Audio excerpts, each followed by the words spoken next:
Hi ಸ್ನೇಹಿತರೆ, ದ್ವಿತೀಯ P U ಸಿಯ ಇತಿಹಾಸ MCQ ಕ್ವಶನ್ ಖಾಲಿ ಬಿಟ್ಟ ಸ್ಥಳ ಕಾಲಾನುಕ್ರಮ ಅದೇ ರೀತಿ ಒನ್ ವರ್ಡ್ ಕ್ವಶನ್ಸ್ಗಳು ಮೇನ್ ನೋಡ್ತಾ ಇದ್ವಿ. ಸೊ ಎಲ್ಲ ವಿದ್ಯಾರ್ಥಿಗಳು, ಈ ಇಂಗ್ಲೀಷ್ ಮೀಡಿಯಂ ವಿದ್ಯಾರ್ಥಿಗಳು ಏನಿದಿಲ್ಲ, ಇಲ್ಲಿ ವರ್ಡ್ಸ್ಗಳು ಇರುತ್ತಲ್ಲ ಅದು ಸ್ವಲ್ಪ ಅರ್ಥ ಆದರೆ ಸಾಕು, ನೀವು ಟಿಕ್ ಹಾಕ್ತೀರಾ ಆರಾಮಾಗಿ. ಇಲ್ಲಿ ನೋಡಿ, ಇಂಡಿಯಾ ಎಂಬ ಈ ಭಾಷೆಯಿಂದ ಬಂದಿದೆ, ಇದಕ್ಕೆ ಆನ್ಸರ್ ಆಗಿರುತ್ತೆ ಗ್ರೀಕ್. ಅದೇ ರೀತಿ ಪ್ರಾಚೀನ ಕರ್ನಾಟಕದ ಮೆರೆ ಉಲ್ಲೇಖಿಸುವ ಗ್ರಂಥ ಕವಿರಾಜ್ಯ ಮಾರ್ಗ. ನಾಣ್ಯಶಾಸ್ತ್ರ, ಇದಕ್ಕೆ ಆನ್ಸರ್ ಆಗಿರುತ್ತೆ ನಾಣ್ಯಗಳ ಅಧ್ಯಯನ. ಅದೇ ರೀತಿ ಉತ್ಖನ ಎಂದರೇನು, ಇದಕ್ಕೆ ಆನ್ಸರ್ ಆಗಿರುತ್ತೆ ಮೂಲಾಧಾರಗಳನ್ನು ಹೆಕ್ಕಿ ತೆಗೆಯಲು ನಡೆಸುವ ವೈಜ್ಞಾನಿಕ ಭೂ ಅಗತ್ಯ ಆಗಿರುತ್ತೆ. ಅದೇ ರೀತಿ ಬುದ್ಧ ಚರಿತವನ್ನು ಬರೆದವರು, ಇದಕ್ಕೆ ಆನ್ಸರ್ ಆಗಿರುತ್ತೆ ಅಶ್ವಘೋಷ. ಪ್ಲಿನಿಯ ಪ್ರಸಿದ್ಧ ಗ್ರಂಥ, ಇದಕ್ಕೆ ಆನ್ಸರ್ ಆಗಿರುತ್ತೆ ನ್ಯಾಚುರಲ್ ಹಿಸ್ಟೋರಿಯಾ. ಅದೇ ರೀತಿ ಮುಂದಿನ ಪ್ರಶ್ನೆ ಇಲ್ಲಿ ನೋಡಿ, ಮೊಹೆಂಜೊದಾರೋ ಪದದ ಅರ್ಥ, ಇದಕ್ಕೆ ಆನ್ಸರ್ ಆಗುತ್ತೆ ಮಡಿದರೋ ದಿಬ್ಬ. ಅದೇ ರೀತಿ ಸಿಂಧು ನಾಗರಿಕತೆಯ ಸ್ನಾನ ಗೃಹ ಇರುವ ಸ್ಥಳ, ಇದಕ್ಕೆ ಆನ್ಸರ್ ಆಗಿರುತ್ತೆ ಮೊಹೆಂಜೊದಾರೋ. ಅದೇ ರೀತಿ ಸಿಂಧು ನಾಗರಿಕತೆಯ ಹಡಗು ಕಟ್ಟಿಯಲ್ಲಿ ಪತ್ತೆಯಾಗಿದೆ, ಇದಕ್ಕೆ ಆನ್ಸರ್ ಲೋಹತಾಲ್. ನಿಮಗೆ ಖಾಲಿ ಬಿಟ್ಟ ಸ್ಥಳದಲ್ಲಿ ಕೂಡ ಯೂಸ್ ಆಗುತ್ತೆ, ಅದು MCQ ಕ್ವಶನ್ ಖಾಲಿ ಬಿಟ್ಟ ಸ್ಥಳ. ಅದೇ ರೀತಿ ಸಿಂಧು ಜನರ ಏನಿದೆಯಲ್ಲ ಪ್ರಧಾನ ದೇವತೆ ಮಾತೃದೇವತೆ ಅಂತ. ಅದೇ ರೀತಿ ಆರ್ಯ ಮುಖ್ಯ ಕಸಬು, ಇದಕ್ಕೆ ಕೃಷಿ. ಕ್ಷೇತ್ರ ಅಂದರೆ ಉಳುಮೆ ಮಾಡುವ ಭೂಮಿ ಅಂತ. ಅದೇ ರೀತಿ ಆರ್ಯರು ಯಾವುದನ್ನು ಸಂಪತ್ತೆಂದು ಭಾವಿಸಿದರು, ಇದಕ್ಕೆ ಆನ್ಸರ್ ಜಾನುವಾರುಗಳನ್ನು. ಓಕೆ, ಮಗುವನ್ನು ಶಾಲೆಗೆ ಕಳುಹಿಸಲು ಕೇಳ್ತಾರೆ, ನಾಳೆ ಬರುತ್ತೆ, ಇವತ್ತಿದು ಆಯಿತಾ, ಬರುತ್ತೆ ನೋಡಿ ಇದು. ಮಗುವನ್ನು ಶಾಲೆಗೆ ಕಳುಹಿಸಲು ಮಾಡುತ್ತಿದ್ದ ಸಮಾರಂಭ ಉಪನಯನ ಆಯಿತಾ, 9ನೇದು ಆಯಿತು. ಇವಾಗ ಇಲ್ಲಿ ನೋಡಿ, ಭಾರತದ ಮೇಲೆ ದಾಳಿ ಮಾಡಿದ ಮೊದಲ ಮುಸ್ಲಿಮರು, ಇದಕ್ಕೆ ಆನ್ಸರ್ ಆಗಿರುತ್ತೆ ಅರಬರು ಆಯಿತಾ. ಅದೇ ರೀತಿ ಅಲ್ಬ್ಯೂರಿನಿಯ ಪ್ರಸಿದ್ಧ ಪುಸ್ತಕ, ಇದಕ್ಕೆ ಆನ್ಸರ್ ಆಗಿರುತ್ತೆ ಕಿತಾಬ್ ಉಲ್ ಹಿಂದ್. ಅದೇ ರೀತಿ ಗುಲಾಮಿ ಸಂತತಿಯ ಸ್ಥಾಪಕ ಕುತುಬುದ್ದೀನ್ ಐಬಕ್. ಅದೇ ರೀತಿ ಖಿಲ್ಜಿ ಸಂತತಿಯ ಸ್ಥಾಪಕ ಯಾರು, ಇದಕ್ಕೆ ಆನ್ಸರ್ ಆಗಿರುತ್ತೆ ಜಲಾಲುದ್ದೀನ್ ಖಿಲ್ಜಿ. ಸುಮ್ಮನೆ ಆಯಿತಾ, ನೋಡ್ಕೊಳ್ಳಿ ಬರುತ್ತೆ. ದಕ್ಷಿಣ ದಂಡಯಾತ್ರೆ, ಇದು ಅಷ್ಟೇನು ಕೇಳಂಗಿಲ್ಲ ಬಿಡಿ. ದಕ್ಷಿಣ ದಂಡಯಾತ್ರೆಯನ್ನು ಕೈಗೊಂಡ ಅಲ್ಲಾವುದ್ದೀನ್ ಖಿಲ್ಜಿಯ ದಂಡನಾಯಕ ಅಂದರೆ ಮಲಿಕ್ ಕಾಫರ್. ಅದೇ ರೀತಿ ಅಮೀರ್ ಕೇಳ್ತಾರೆ ಅಂತ. ಭಾರತದ ಗಿನಿ ಅಮೀರ್ ಖುಸ್ರು. ರೀತಿ ತುಘಲಕ್ನ ಸಂತತಿಯ ಸ್ಥಾಪಕ, ಇದಕ್ಕೆ ಆನ್ಸರ್ ಆಗಿರುತ್ತೆ ಫಿಯಾಸುದ್ದೀನ್ ತುಘಲಕ್ ಅಂತ. ನೋಡಿ ಇವಾಗ ಮುಂದಿನ ಪ್ರಶ್ನೆ ಇಲ್ಲಿ ನೋಡಿ, ಮೊಘಲ ಸಂತತಿಯ ಸ್ಥಾಪಕ ಬಾಬರ್.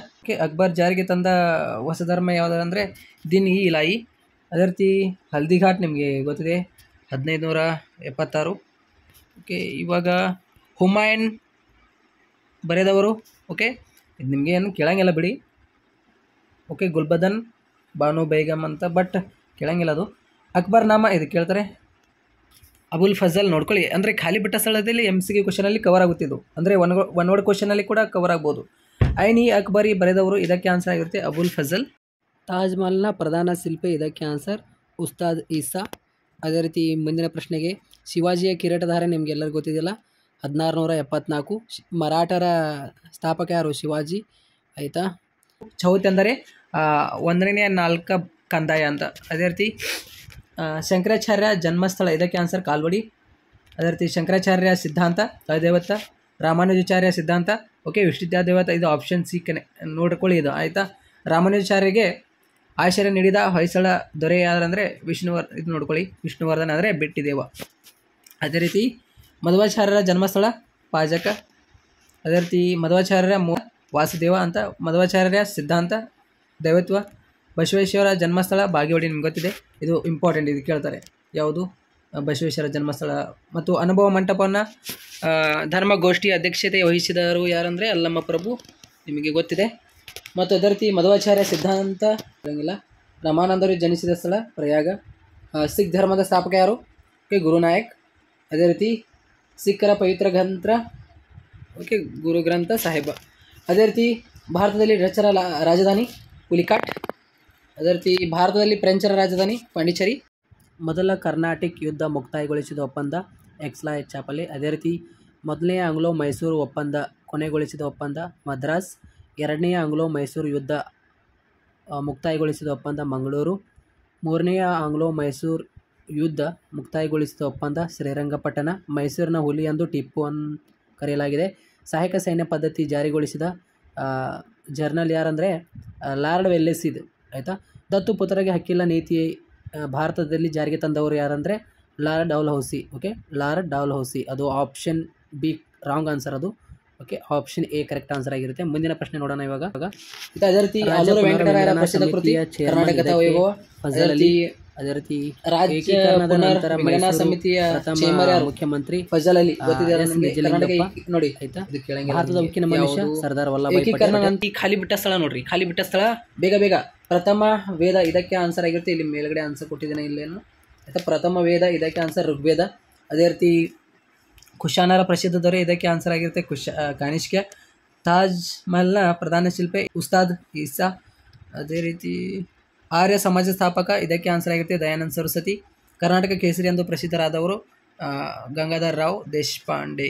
ಅದೇ ರೀತಿ ಇಲ್ಲಿ ನೋಡಿ, ಆರ್ಯ ಪದದ ಅರ್ಥ ಇದಕ್ಕೆ ಆನ್ಸರ್ ಆಗಿರುತ್ತೆ ಆಯಿತಾ? ಕುಲೀನ ಅಥವಾ ಕೃಷಿಯನ್ನು ಅವಲಂಬಿತ ಆಗಿರುವ ವ್ಯಕ್ತಿ ಅಥವಾ ಒಡೆಯ ಅಂತ. ಅದೇ ರೀತಿ ಅಲ್ಲಿ ಯಾವ್ದು ಆಪ್ಷನ್ ಕೊಟ್ಟಿರ್ತಾರೆ ಅದೇ ಇದು ಕೇಳ್ತಾರೆ ಆರ್ಯ ಖಾಲಿ ಬಿಟ್ಟ ಸ್ಥಳದಲ್ಲಿ. ವೇದ ಎಂದರೆ ಇದಕ್ಕೆ ಆನ್ಸರ್ ಆಗಿರುತ್ತೆ ವೇದ ಅಂದರೆ ಜ್ಞಾನ. ಪ್ರಥಮ ವೇದ ಅಂದರೆ ಋಗ್ವೇದ, ಅದು ಗೊತ್ತಿದೆ ನಿಮಗೆ. ಆರ್ಯ ಪ್ರಮುಖ ಕಸುಬು ಏನು?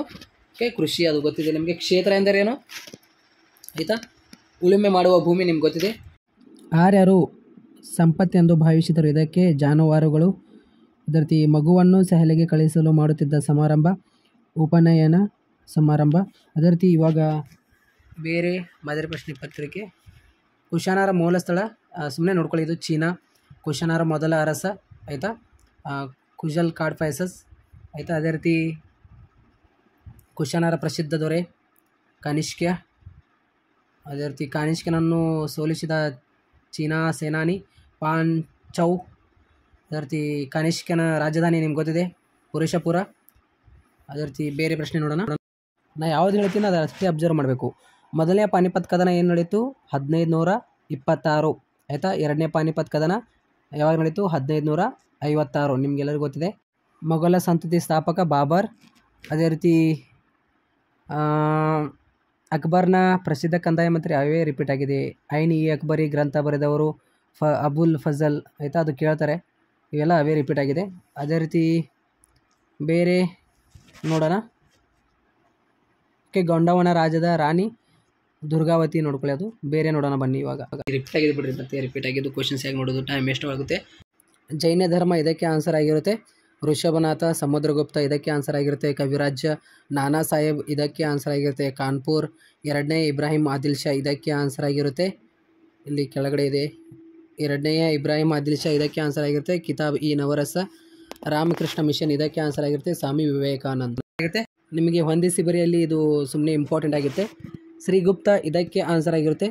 ಶ್ರೀಗುಪ್ತ ಅಂದ ತಕ್ಷಣ ಗುಪ್ತ ವಂಶದ ಸ್ಥಾಪಕ. ಅದೇ ರೀತಿ ಚಂದ್ರಗುಪ್ತ ಇದಕ್ಕೆ ಆನ್ಸರ್ ಆಗಿರುತ್ತೆ. ಗುಪ್ತ ಶಕೆ. ಹರಿಸೇನ ಇದಕ್ಕೆ ಆನ್ಸರ್ ಆಗಿರುತ್ತೆ ಆಯಿತಾ? ಈ ಹರಿಸೇನ ಇದಕ್ಕೆ ಆನ್ಸರ್ ಆಗಿರುತ್ತೆ. ಅಲಹಾಬಾದ್ ಸ್ತಂಭ ಶಾಸನ ಅಂತ. ಸಮುದ್ರಗುಪ್ತ ಇದಕ್ಕೆ ಆನ್ಸರ್ ಆಗಿರುತ್ತೆ. ಸುಮ್ಮನೆ ಏನಿದಿಲ್ಲ, ನಮಗೆ ಇಂಪಾರ್ಟೆಂಟ್ ಯಾವುದು ಅದಷ್ಟೇ ನೋಡ್ಕೊಳ್ಳೋದು. ಓಕೆ, ಸಮುದ್ರಗುಪ್ತ ಇದಕ್ಕೆ ಆನ್ಸರ್ ಆಗಿರುತ್ತೆ. ಕವಿರಾಜ್ಯ. ಅದೇ ರೀತಿ ಕಾಳಿದಾಸ ಇದಕ್ಕೆ ಆನ್ಸರ್ ಆಗಿರುತ್ತೆ. ಶಾಕುಂತಲ. ಆರ್ಯಭಟ ಅಂದ ತಕ್ಷಣ ಆರ್ಯಭಟಂ ಅಂತ ಕೊಟ್ಟಿರ್ತಾರೆ. ಇಲ್ಲಿ ಇವಾಗ ನಿಮಗೆ ಮೇನ್ ಹೊಂದಿಸಿ ಬರೆಯಲ್ಲಿ ಇಂಪಾರ್ಟೆಂಟ್ ಋಷಭನಾಥ ನಿಮಗೆ ಗೊತ್ತಿದೆ, ಜೈನ ಧರ್ಮದ ಸ್ಥಾಪಕ. ಓಕೆ, ಪಾರ್ಶ್ವನಾಥ ಇದಕ್ಕೆ 23ನೇ ತೀರ್ಥಂಕ. ಮೇನ್ ನಮಗೆ ಏನಿದೆ ಅಷ್ಟೇ ನೋಡ್ಕೊಳ್ಳೋದು. ಮಹಾವೀರ ಇವೆಲ್ಲ ಏನಿದೆಯಲ್ಲ ನಿಮಗೆ ಕೇಳಂಗಿಲ್ಲ ಆಯಿತಾ? ಇವೆಲ್ಲ ನಿಮ್ಗೆ ಏನು ಕೇಳಂಗಿಲ್ಲ, ಸುಮ್ಮನೆ ನೋಡ್ಕೊಳ್ಳೋದು. ಅದೇ ರೀತಿ ಕೆವಲಿನ್ ಅಂತ ನೋಡ್ಕೊಳ್ಳಿ, ಮಹಾವೀರ. ಬೇರೆ ಪ್ರಶ್ನೆ ಪತ್ರಿಕೆ ನೋಡೋಣ ಬನ್ನಿ. ಇವಾಗ ಇಲ್ಲೊಂದು ನೋಡಿ, ನಿಮಗೆ ಎಕ್ಸಾಂಪಲ್ ಆಗಿ ಯಾವುದು ಇಂಪಾರ್ಟೆಂಟ್ ಅಂದರೆ ಇಲ್ಲಿ ಧನ್ವಂತರಿ ಇದಕ್ಕೆ ಆನ್ಸರ್ ಆಗಿರುತ್ತೆ. ಭಾರತೀಯ ವೈದ್ಯಶಾಸ್ತ್ರದ ಪಿತಾಮಹ. ಅದೇ ರೀತಿ ವಿಶಾಖದತ್ತ ಇಂಪಾರ್ಟೆಂಟ್. ಓಕೆ, ವಿಶಾಖದತ್ತ ಇದಕ್ಕೆ ನವರತ್ನರು. ಅದೇ ರೀತಿ ಪಹಿಯಾನ್ ಇದು ಕೂಡ ವಿಕ್ರಮಾದಿತ್ಯದಲ್ಲಿ ಬರ್ತಾನೆ ಅವನು, ಅವರ ಅಧ್ಯಯನ ಮಾಡೋಕ್ಕೆ ಆಯಿತಾ? ಅಂದರೆ ಪ್ರವಾಸಿಗ ಅವನು ಒಬ್ಬ. ಈ ರೀತಿ ಬೇರೆ ಇವಾಗ ಅದೇ ರೀತಿ ಆಯಿತಾ? ಅದೇ ರೀತಿ ಇಂಪಾರ್ಟೆಂಟ್ ಆಗಿರುತ್ತೆ ಇದೆಲ್ಲ. ಬೇರೆ ನೋಡೋಣ ಇವಾಗ. ಅದೇ ರೀತಿ ಅಶ್ವಘೋಷ ಇದಕ್ಕೆ ಆನ್ಸರ್ ಆಗಿರುತ್ತೆ. ಬುದ್ಧ ಚರಿತ. ರನ್ನ ಇದಕ್ಕೆ ಆನ್ಸರ್ ಆಗಿರುತ್ತೆ. ಕವಿ ಚಕ್ರವರ್ತಿ. ರಾಜ ತೋದರ್ ಮಲ್ಲ ಇದಕ್ಕೆ ಆನ್ಸರ್ ಆಗಿರುತ್ತೆ. ಕಂದಾಯ ಪದ್ಧತಿ ಅಲ್ಲ ಅವನು, ಅಂದರೆ ಅಕ್ಬರ್ನ ಕಂದಾಯ ಮಂತ್ರಿ ಅಲ್ಲ ಅವನು, ತೋದರ್ ಮಲ್ಲ ಆಯಿತಾ? ಎರಡನೇ ಇಬ್ರಾಹಿಂ ಆದಿಲ್ ಶಾ ಇದಕ್ಕೆ ಆನ್ಸರ್. ಜಗದ್ಗುರು ಬಾದ್ಶಾ. ಲಾರ್ಡ್ ವೆಲ್ಲೆಸಿ ಇದಕ್ಕೆ ಆನ್ಸರ್. ಸಹಾಯಕ ಸೇನಾ ಪದ್ಧತಿ. ದತ್ತು ಮಕ್ಕಳಿಗೆ ಹಕ್ಕಿಲ್ಲ ಏನಿದೆಯಲ್ಲ ಅದು ಲಾರ್ಡ್ ಡೌಲ್ ಹೌಸಿ. ನೆನಪಿನಲ್ಲಿ ಇಟ್ಕೊಳ್ಳಿ, ಇಲ್ಲಿ ಆನ್ಸರ್ ಇದೆ ಕೆಳಗಡೆನೆ. ಸೊ ಇವಾಗ ಬೇರೆ ನೋಡಿ ಇಲ್ಲಿ ಮೊಹೆಂಜೊದಾರೋ ಪದದ ಅರ್ಥವೇನು? ಮಡಿದವರ ದಿಬ್ಬ. ಮೆಗಸ್ತಾನೀಸ್ ಅಂದರೆ ಇಂಡಿಕಾ ಅಂದರೆ ಮೆಗಸ್ತಾನೀಸ್ ಆಯಿತಾ. ಬಿದರ್ನಲ್ಲಿ ಮದರಸಾವನ್ನು ನಿರ್ಮಿಸಿದವರು ಮೊಹಮ್ಮದ್ ಗವಾನ್. ಮೈಸೂರಿನ ಹುಲಿ ಟಿಪ್ಪು. ಓಕೆ, KPCC ಇದಕ್ಕೆ ಆನ್ಸರ್ ಕರ್ನಾಟಕ ಪ್ರದೇಶ್ ಕಾಂಗ್ರೆಸ್ ಕಮಿಟಿ ಆಯಿತಾ. ಸಾಮಾನ್ಯ 1 ಅಂಕದ ಪ್ರಶ್ನೆಯಲ್ಲಿ ಗೊತ್ತಿದೆಯಲ್ಲ ನಿಮಗೆ. ಸಿಂಧು ನಾಗರಿಕತೆಯ ಸ್ನೇಹ ನಗರ ಎಲ್ಲಿದೆ? ಮೊಹೆಂಜೊದಾರೋ. ಸಿಂಧು ನಾಗರಿಕತೆಯ ಹಡಗುಕಟ್ಟೆಯಲ್ಲಿ ನಾಪತ್ತೆಯಾಗಿದೆ ಲೋಥಾಲ್ ಆಯಿತಾ. ಎಲ್ಲ ಗೊತ್ತಿದೆಯಲ್ಲ ನಿಮಗೆ. ಅದೇ ರೀತಿ ಅವೇ ರಿಪೀಟ್ ಆಗಿದೆ. ಮೌರ್ಯ ವಂಶದ ಸ್ಥಾಪಕರು ಚಂದ್ರಗುಪ್ತ ಮೌರ್ಯ. ನೋಡ್ಕೊಳ್ಳಿ, ಹೊಂದಿಸಿಬರಿಯಲ್ಲಿ ಇಂಪಾರ್ಟೆಂಟ್ ಆಗಿರುತ್ತೆ. ಮೌರ್ಯರ ರಾಜಧಾನಿ ಪಾಟಲಿಪುತ್ರ. ಸುಮ್ಮನೆ ನೋಡ್ಕೊಳ್ಳಿ. ಮೌರ್ಯ ರಾಜ ಲಾಂಛನ ಧರ್ಮಚಕ್ರ. ಇನ್ನು ನೋಡಿ, ಮುದ್ರಾ ರಾಕ್ಷಸ ಯಾರು? ವಿಶಾಖದತ್ತ. ನೆನಪಿನಲ್ಲಿ ಇಟ್ಕೊಳ್ಳಿ ಅಂತ. ಅರ್ಥಶಾಸ್ತ್ರವನ್ನು ಬರೆದವರು ಯಾರು? ಕೌಟಿಲ್ಯ. ಇದು ನೋಡಿ, ಹಿಂಗೆ ಕ್ವಶನ್ ಇದು. ಯಾವುದು ಮುದ್ರಾ ರಾಕ್ಷಸ? ಇದಕ್ಕೆ ಆನ್ಸರ್ ವಿಶಾಖದತ್ತ. ಹೊಂದಿಸಿಬರಿಯಲ್ಲಿ ಆಯಿತಾ. ಅರ್ಥಶಾಸ್ತ್ರ ಕೌಟಿಲ್ಯ. ಇಂಡಿಕಾ ಯಾರು? ಮೆಗಸ್ತಾನೀಸ್. ಇಂಡಿಕಾವನ್ನು ಬರೆದವರು ಮೆಗಸ್ತಾನೀಸ್. ಇವಾಗ ಬೇರೆ ಪ್ರಶ್ನೆ. ಇವಾಗ ಇಲ್ಲೊಂದು ಸಾಮಾನ್ಯ 1 ಅಂಕದ ಪ್ರಶ್ನೆಗಳು ನೋಡಿ. ಹಳೆಯ ಶಿಲಾಯುಗದ ಮಾನವ ಬಳಸಿದ ಕಲ್ಲಿನ ಪ್ರಕಾರದ ಹೆಸರೇನು? ಇದಕ್ಕೆ ಆನ್ಸರ್ ಆಗಿರುತ್ತೆ ಕ್ವಾಟರ್ಜೈಟ್. ನೋಡಿ, ಚೋಳರ ಗ್ರಾಮಾಡಳಿತವನ್ನು ತಿಳಿಸುವ ಶಾಸನ ಯಾವುದು? ಇದಕ್ಕೆ ಆನ್ಸರ್ ಉತ್ತರ ಮಯೂರು ಶಾಸನ. ನೋಡಿ, ಸಿಖ್ಖರ ಪವಿತ್ರ ಗ್ರಂಥ. ಇದಕ್ಕೆ ಆನ್ಸರ್ ಆಗಿರುತ್ತೆ ಗುರು ಗ್ರಂಥ ಸಾಹೇಬ. ಕನ್ನಡ ಸಾಹಿತ್ಯ ಪರಿಷತ್ತನ್ನು ಸ್ಥಾಪಿಸಿದವರು ಯಾರು? Sir M Visvesvaraya. Indian national army. ನೋಡಿ, INA ಅಂದರೆ ಇಂಡಿಯನ್ ನ್ಯಾಷನಲ್ ಆರ್ಮಿ ಅದು. ಅದೇ ರೀತಿ ಇಲ್ಲಿ ನಿಮಗೆ ಪ್ರಶ್ನೆ ಇಂಪಾರ್ಟೆಂಟ್ ಆಗಿರುತ್ತೆ. ಇಲ್ಲಿ ನೋಡಿ, ಹಳೆಯ ಶಿಲಾಯುಗ ಮಾನವ ಬಳಸಿದ ಕಲ್ಲಿನ ಪ್ರಕಾರ ಯಾವುದು ಅಂದ ತಕ್ಷಣ ಕ್ವಾಟರ್ಜೈಟ್ ಆಯಿತಾ. ಉತ್ತರ ಭಾರತದಲ್ಲಿ ಮಾನವ ಉಪಯೋಗಿಸಿದ ಮೊದಲ ಲೋಹ ಅಂದ ತಕ್ಷಣ ಕೇಳ್ತಾರೆ. ಉತ್ತರ ಭಾರತದಲ್ಲಿ ಮಾನವನು ಉಪಯೋಗಿಸಿದ ಮೊದಲ ಲೋಹ ಯಾವುದಂದರೆ ತಾಮ್ರ. ಅದೇ ರೀತಿ ದಕ್ಷಿಣ ಭಾರತದಲ್ಲಿ ಮೊದಲ ಉಪಯೋಗಿಸಿದ ಲೋಹ ಯಾವುದಂದರೆ ಕಬ್ಬಿಣ. ನೆನಪಿನಲ್ಲಿಟ್ಕೊಳ್ಳಿ ಆಯಿತಾ. ಈ 3 ಪ್ರಶ್ನೆಯಲ್ಲಿ ಒಂದು ನಿಮಗೆ ಸಾಮಾನ್ಯ 1 ಅಂಕದ ಪ್ರಶ್ನೆಯಲ್ಲಿ ಕೇಳ್ತಾರೆ ಆಯಿತಾ. ಸೊ ಹೀಗೆ ಹಳೆಯ ಶಿಲಾಯುಗದ ಅಂದ ತಕ್ಷಣ ಕ್ವಾಟರ್ಜೈಟ್, ಉತ್ತರ ಅಂದ ತಕ್ಷಣ ತಾಮ್ರ, ದಕ್ಷಿಣ ಅಂದ ತಕ್ಷಣ ಕಬ್ಬಿಣ ಅಂತ. ಅದೇ ರೀತಿ ಬೇರೆ ಪ್ರಶ್ನೆ ನೋಡೋಣ ಆಯಿತಾ. ಇಲ್ಲಿ ನೋಡಿ, ಇವಾಗ 2 ಅಂಕದ ಪ್ರಶ್ನೆಗಳು. ಓಕೆ, 2 ಅಂಕದ ಪ್ರಶ್ನೆಗಳು. 2 ಅಂಕದ ಪ್ರಶ್ನೆಗಳು ನೋಡಿ. ಭಾರತ ಯಾವುದಾದ್ರೂ 2 ಹೆಸರುಗಳನ್ನು ಬರೀರಿ. ಓಕೆ, ಭರತ ವರ್ಷ, ಭರತಖಂಡ, ಜಂಬೂದ್ವೀಪ ಯಾವುದಾದ್ರೂ 2 ಬರೀರಿ. ಪ್ಯಾಲಿಯೋಲಿಥಿಕ್ ಪದದ ಅರ್ಥ ಏನು? ಇದಕ್ಕೆ ಆನ್ಸರ್ ಪ್ಯಾಲಿಯೋ ಅಂದರೆ ಹಳೆಯ, ಲಿಥಿಕ್ ಅಂದರೆ. ಅದೇ ರೀತಿ ಇನ್ನೊಂದು ಪ್ರಶ್ನೆ ಕೇಳ್ಬೋದು, ನಿಯೋಲಿಥಿಕ್. ನಿಯೋಲಿಥಿಕ್ ಅಂದ ತಕ್ಷಣ ಏನು? ಹೊಸ ಶಿಲೆ. ಓಕೆ, ಲಿಥಿಕ್ ಅಂದರೆ ಶಿಲೆ. ಓಕೆ, ನಿಯೋ ಅಂದರೆ ಹೊಸ ಅಂತ, ಅದು ನಿಯೋಲಿಥಿಕ್ ಕೂಡ ನೋಡ್ಕೊಳ್ಳಿ. ಅಮೋಘ ವರ್ಷನ ಯಾವುದಾದ್ರೂ 2 ಬಿರುದುಗಳನ್ನು ಬರೆಯಿರಿ. ಇದಕ್ಕೆ ಆನ್ಸರ್ ಆಗಿರುತ್ತೆ. ಓಕೆ, ನೃಪತುಂಗ ಆಗಿರ್ಬೋದು, ಶ್ರೀವಲ್ಲಭ. ಅದೇ ರೀತಿ ಆಯಿತಾ. ಹೊಯ್ಸಳರ ಯಾವುದಾದ್ರೂ 2 ಪ್ರಸಿದ್ಧ ದೇವಾಲಯಗಳನ್ನು ಹೆಸರಿಸಿ. ಇದಕ್ಕೆ ಆನ್ಸರ್ ಆಗಿರುತ್ತೆ ಚಿನ್ನಕೇಶ್ವ ಮತ್ತು ಹೊಯ್ಸಳೇಶ್ವರ. ಅದೇ ರೀತಿ ಅಕ್ಬರ್ ಎಲ್ಲಿ ಮತ್ತು ಯಾವಾಗ ಜನಿಸಿದನು? ಇದಕ್ಕೆ ಆನ್ಸರ್ ಆಗಿರುತ್ತೆ ಅಮರಕೋಟೆ 1542ರಲ್ಲಿ. ಕನ್ನಡದ ಪ್ರಥಮ ನಾಟಕ ಯಾವುದು? ಅದರ ಕೃತೆ ಯಾರು? ಇದಕ್ಕೆ ಆನ್ಸರ್ ಆಗಿರುತ್ತೆ ಓಕೆ ಮಿತ್ರವಿಂದ ಗೋವಿಂದ ಸಿಂಗಾರಯ್ಯ ಅಂತ. ಅದೇ ರೀತಿ ಮಧ್ವಾಚಾರ್ಯರ ತಂದೆ ಮತ್ತು ತಾಯಿ ಇಲ್ಲಿ ಕೇಳಿದ್ದಾರೆ. ಇದಕ್ಕೆ ಆನ್ಸರ್ ಆಗಿರುತ್ತೆ ನಾರಾಯಣ ಭಟ್ಟ ಮತ್ತು ವೇದಾವತಿ. ಅದೇ ರೀತಿ ಭಾರತದಲ್ಲಿ ಪೋರ್ಚುಗೀಸರು ಯಾವುದಾದ್ರೂ 2 ವ್ಯಾಪಾರಿ ಕೇಂದ್ರಗಳನ್ನು ಹೆಸರಿಸಿ. ಇದಕ್ಕೆ ಆನ್ಸರ್ ಆಗಿರುತ್ತೆ ಗೋವಾ ದೀವು. ಅದೇ ರೀತಿ ಮಹಲ್ವಾರಿ ಪದ್ಧತಿ ಅಂದರೇನು? ಇದಕ್ಕೆ ಆನ್ಸರ್ ಆಗಿರುತ್ತೆ ಆಯಿತಾ. ಬ್ರಿಟಿಷರು ಮಹಲ್ದೊಂದಿಗೆ ಒಪ್ಪಂದ ಮಾಡಿಕೊಂಡರು ಅಂತ ಅಷ್ಟೇ ಬರೀರಿ. ಅದೇ ರೀತಿ GVP ಸಮಿತಿಯ 2 ಸದಸ್ಯರನ್ನು ಹೆಸರಿಸಿ. ಇದಕ್ಕೆ ಆನ್ಸರ್ ಆಗಿರುತ್ತೆ ಜವಾಹರಲಾಲ್ ನೆಹರು ಮತ್ತು ವಲ್ಲಭಾಯ್ ಪಟೇಲ್. ಇಲ್ಲಿ ಕೆಲವೊಂದು 2 ಅಂಕದ ಪ್ರಶ್ನೆಗಳು ನೋಡಿ. ಪ್ರಾಚೀನ ಭಾರತ ಯಾವುದಾದ್ರೂ 2 ವಿಶ್ವವಿದ್ಯಾಲಯಗಳನ್ನು ಹೆಸರಿಸಿ ಕೇಳ್ತಾನೆ. ಇಂಪಾರ್ಟೆಂಟ್ ತಕ್ಷಶಿಲಾ, ನಳಂದ ಆಯಿತಾ. ಅದೇ ರೀತಿ ಮೌರ್ಯ ಅವಧಿಯಲ್ಲಿ ಅದು ಕೇಳಂಗಿಲ್ಲ ಬಿಡಿ. ಫಹಿಯಾನ್ ಯಾರು? ಅವನು ಯಾಕೆ ಭಾರತಕ್ಕೆ ಬಂದನು? ಇದಕ್ಕೆ ಆನ್ಸರ್ ನೋಡಿ ಫಹಿಯಾನ್ ಒಬ್ಬ ಚೀನಿ ಯಾತ್ರಿಕ, ಅವನು ಪ್ರವಾಸಿಗ ಅಂತ ಬರೀರಿ ಅಷ್ಟೇ. ಇಮ್ಮಡಿ ಪುಲಿಕೇಶಿಯ ಯಾವುದಾದ್ರೂ 2 ಬಿರುದುಗಳನ್ನು ಬರೆಯಿರಿ. ದಕ್ಷಿಣ ಫತೇಶ್ವರ, ಪರಮೇಶ್ವರ ನಿಮ್ಗೆ ಗೊತ್ತಿದೆ. ದೆಹಲಿಯನ್ನಾಳಿದ 2 ಯಾವುದಾದ್ರೂ ಸುಲ್ತಾನ್ ಸಂತತಿ. ಓಕೆ ಗುಲಾಮಿ ಸಂತತಿ, ಖಿಲ್ಜಿ ಸಂತತಿ, ಲೋಧಿ ಸಂತತಿ ಯಾವುದಾದ್ರೂ 2. ದೆಹಲಿಯನ್ನಾಳಿದ ಸಂತತಿ ಆಯಿತು. ಶಿವಾಜಿಯಲ್ಲಿ ಮತ್ತು ಯಾವಾಗ ಜನಿಸಿದನು? ಸಿವನೇರಿನಲ್ಲಿ 1627ರಲ್ಲಿ. ಶಿವಪ್ಪ ನಾಯಕನ ಒಬ್ಬ ಸಮರ್ಥ ಆಡಳಿತಗಾರ ಅವರು ಆಯಿತಾ. ಅದೇ ರೀತಿ 24ನೆಯ ಶ್ರೀರಂಗಪಟ್ಟಣ ಒಪ್ಪಂದದ ಯಾವುದಾದ್ರೂ 2 ಕರಾರುಗಳನ್ನು ಅಂದರೆ ಅರ್ಧ ರಾಜ್ಯವನ್ನು ಬಿಟ್ಕೊಡ್ಬೇಕಾಗಿತ್ತು ಮತ್ತು 330 ಲಕ್ಷ ರೂಪಾಯಿಗಳನ್ನು ನೀಡಬೇಕಾಗಿತ್ತು. ರೈತವಾರಿ ಪದ್ಧತಿ ಅಂದ ತಕ್ಷಣ ಆಯಿತಾ ಬ್ರಿಟಿಷರು ಅಂದರೆ ರೈತರದೊಂದಿಗೆ ನೇರವಾಗಿ ಮಾಡಿಕೊಳ್ಳುವ ಒಪ್ಪಂದ ಅಂತ. ಅದೇ ರೀತಿ GVP ಸಮಿತಿಯ ಯಾವುದಾದ್ರು 2 ಸದಸ್ಯ ಜವಾಹರಲಾಲ್ ನೆಹರು ಮತ್ತು ವಲ್ಲಭಾಯ್ ಪಟೇಲ್. ಆನ್ಸರ್ ಗೊತ್ತಿದೆಯಲ್ಲ ನಿಮಗೆ. ಅದೇ ರೀತಿ ಇಲ್ಲಿ ಕಾಲಾನುಕ್ರಮ ಇದಕ್ಕೆ ಆನ್ಸರ್ ಆಗಿರುತ್ತೆ. 2ನೇದು ಗುಪ್ತ ಶಕೆ, 3ನೇದು ಬಸವೇಶ್ವರ ಜನನ ಉಡನ್ಸ್ ವರದಿ. ನನಗೆ ಹೆಂಗೆ ಗೊತ್ತಾಯಿತು ನೋಡಿ, ಕಲಿಂಗ ಯುದ್ಧ ಏನಿದೆಯಲ್ಲ ಮಿಡಲ್ ಬರುತ್ತೆ, ಈ ಗುಪ್ತ ಶಕೆ ಏನಿದಿಲ್ಲ, ಈ ಕಳಿಂಗ ಯುದ್ಧ ಆದ ನಂತರ ಇದು ಗುಪ್ತ ಶಕೆ ಬರುತ್ತೆ. ಅದಾದಮೇಲೆ ಮಿಡಲ್ ಮತ್ತೆ ಯಾವುದು ಬರುತ್ತೆ, ಬಸವೇಶ್ವರ ಬರುತ್ತೆ, ವುಡನ್ಸ್ ವರದಿ ಲಾಸ್ಟ್ ಬರುತ್ತೆ.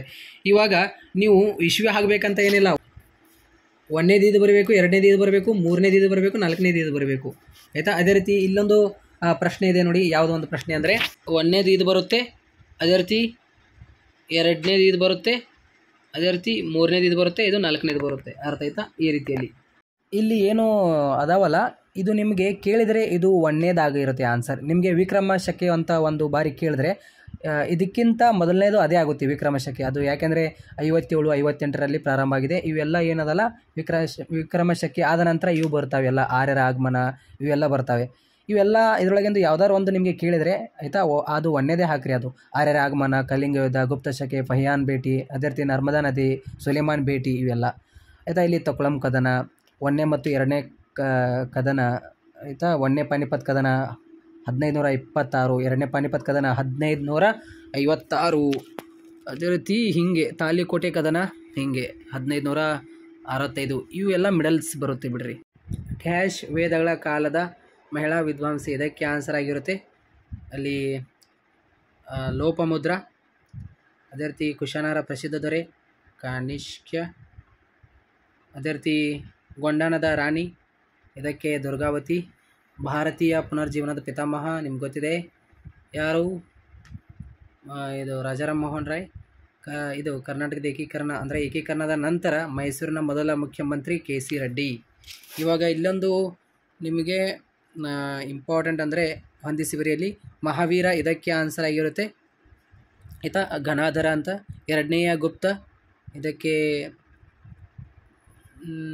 ನವರತ್ನ ಅಂತ. ಅದೇ ರೀತಿ 2ನೇ ಇಬ್ರಾಹಿಂ ಆದಿಲ್ ಶಾ, ಅದಕ್ಕೆ ಆನ್ಸರ್ ಆಗಿರುತ್ತೆ ಜಗದ್ಗುರು ಬಾದ್ಶಾ ಇಬ್ರಾಹಿಂ ಆದಿಲ್ ಶಾ. ಬೈಗಮ್ ಹಜರತ್ ಮಹಲ್, ಇದಕ್ಕೆ ಲಕ್ನೋ. ಸ್ವಾಮಿ ವಿವೇಕಾನಂದ್, ಅದೇ ರೀತಿ ಸ್ವಾಮಿ ವಿವೇಕಾನಂದ ಏನಾಗುತ್ತೆ, ವೇದಾಂತ ಸಮಾಜ ಆಗುತ್ತೆ ಆಯಿತಾ. ಹೀಗೆ ಎಸ್ ಕರೆಕ್ಟ್ ಇದೆ. ಈ ಮಹಾವೀರ ಏನಿದೆಯಲ್ಲ, ಮಹಾವೀರ ಗಣಾಧರ ಆಗುತ್ತೆ ಅದು ಆಯಿತಾ. 2ನೇಯ ಚಂದ್ರಗುಪ್ತ, ಅದು ನವರತ್ನ ಆಗುತ್ತೆ. ಇಲ್ಲಿ ನಿಮಗೆ ಕಾಲಾನುಕ್ರಮ ಇದೆ. 1ನೇದು ಯಾವುದಾಗುತ್ತೆ ಇದರೊಳಗೆ, 1ನೇದು ಇದಾಗುತ್ತೆ, 2ನೇದು ಇದಾಗುತ್ತೆ, 3ನೇದು ಮೇಲಿಂದ ಆಗುತ್ತೆ, ಇದು 4ನೇದಾಗುತ್ತೆ. ಇವಾಗ ಬೇರೆ ಪ್ರಶ್ನೆ ನೋಡೋಣ. ಹೀಗೆ ನಿಮಗೆ ಕಾಲಾನುಕ್ರಮದಲ್ಲಿ ಏನಿದಿಲ್ಲ ಇಂಪಾರ್ಟೆಂಟ್ ಆಗಿರುತ್ತೆ. ಸೊ ಆಯ್ತಲ್ಲ. ಸೊ ಇದರೊಳಗಿಂದು ನಿಮಗೆ ಮ್ಯಾಕ್ಸಿಮಮ್ ಕ್ವಶನ್ಸ್ಗಳು ಖಾಲಿ ಬಿಟ್ಟ ಸ್ಥಳ, MCQ ಕ್ವಶನ್, ಕಾಲಾನುಕ್ರಮ ಆಯಿತಾ, 1 ವರ್ಡ್ ಕ್ವಶನ್ ನೋಡೋಕ್ಕೆ ಸಿಗುತ್ತೆ ಮತ್ತು 2 ಅಂಕದ ಪ್ರಶ್ನೆಯಲ್ಲಿ ಕೂಡ ನೋಡೋಕ್ಕೆ ಸಿಗುತ್ತೆ. ಸೊ ಎಲ್ಲ ವಿದ್ಯಾರ್ಥಿಗಳು ನಿಮ್ಮ ಎಕ್ಸಾಮ್ ಇನ್ನೂ ಟೈಮ್ ಇದೆ, ಇನ್ನೂ 3 ಅವರ್ಸ್ ಇದೆ, ಆರಾಮಾಗಿ ನೋಡ್ಕೊಳ್ಳಿ. ಸೊ ಎಲ್ಲ ವಿದ್ಯಾರ್ಥಿಗಳಿಗೆ best of luck. Thank you so much. ನಿಮ್ಮ ಎಕ್ಸಾಮ್ ಮುಗಿದ ನಂತರ ನಾನು ಕೀ ಆನ್ಸರ್ ಮಾಡ್ತೀನಿ. ಡೆಫಿನೆಟ್ಲಿ ಎಲ್ಲ ವಿದ್ಯಾರ್ಥಿಗಳು ಚೆನ್ನಾಗಿ ಬರೀರಿ. ಒಂದು ವೇಳೆ ನಿಮಗೆ ಏನೂ ಗೊತ್ತಾಗಲಿಲ್ಲ ಅಂದರೆ 5 ಮಾರ್ಕ್ಸ್ 10 ಮಾರ್ಕ್ಸ್ನಲ್ಲಿ ಓನಾಗಿ ಬರೆಯಬಹುದು, ಬಟ್ ಬರೀದು ಬನ್ನಿ ಪೇಪರ್.